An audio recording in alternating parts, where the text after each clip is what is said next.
అండి welcome to our channel ముద్దపప్పు okay. ఇవాళ మన రెసిపీ వచ్చేసి టమాటా రసం అండి. ఈ టమాటా రసం నేను చెప్పిన టిప్స్ని ఫాలో అవుతూ యాజ్ ఈజీగా చేయండి, రుచి అమోఘంగా ఉంటుంది. రెసిపీలోకి వెళ్ళిపోదామండి.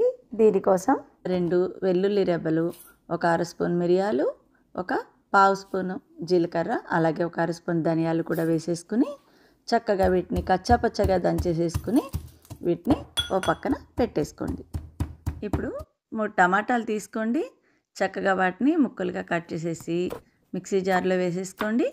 అలాగే కొంచెం చింతపండు, నేను చూపించాను కదా అంత చింతపండు తీసి అందులో వేసుకుని 1 గ్లాస్ వాటర్ పోసుకుని దాన్ని మిక్సీ చేసి పక్కన పెట్టేయండి. స్టవ్ వెలిగించుకుని అందులో గిన్నె పెట్టుకుని అందులో ఒక అర స్పూను నెయ్యి వేసుకోండి. ఆ నెయ్యి కొంచెం వేడెక్కాక అందులో ఇందాక మనం దంచి పెట్టుకున్నాం కదా ఆ ముద్ద అంతటిని అందులో వేసేయండి. దీనికి నేతి పోపే వేయాలండి, మర్చిపోకండి. చక్కగా ముద్దంతా పచ్చివాసన పోయేలాగా చక్కగా వేపేసుకోండి.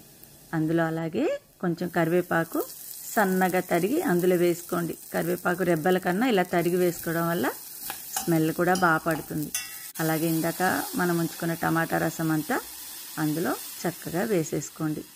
ఇప్పుడు అందులో ఒక 1 స్పూన్ సాల్ట్ని వేసుకోండి. అలాగే కొంచెం పసుపు వేసుకోండి.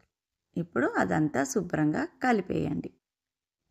ఇప్పుడు ఈ రసాన్ని అలా కలుపుకుంటూ దాన్ని ఒక 5 నిమిషాలు మరుగు పట్టే వరకు కలపండి.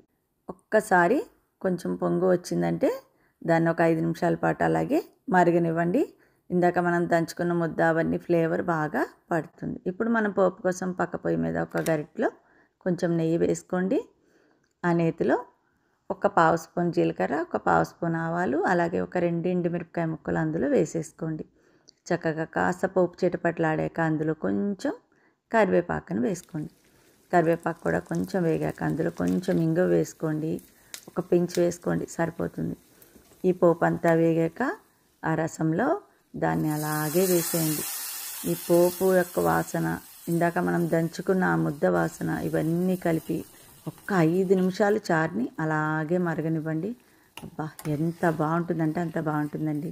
ఒక 5 నిమిషాలు మరిగాక దీన్ని సర్వింగ్ డిష్లోకి తీసేసుకుని కొంచెం కొత్తిమీర చల్లుకుని దీన్ని సర్వ్ చేసుకోండి.